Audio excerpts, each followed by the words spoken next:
أنثى السنجاب، دق دق الباب. من بالباب؟ أنا جد ومعي هدايا حلوة رائعة للغاية، أنتم في أمن وحماية. صوتك خشن أنت الثعلب، اذهب اذهب يا كذاب. ما دامت ماما بالخارج لن ندخل أبدا أغراب.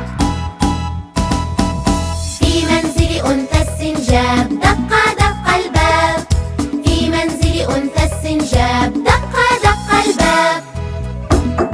من بالباب؟ أنا بياع الألعاب، هي مجانا يا أصحاب، افتحوا لي هذا الباب. صوتك خشن أنت الثعلب، اذهب اذهب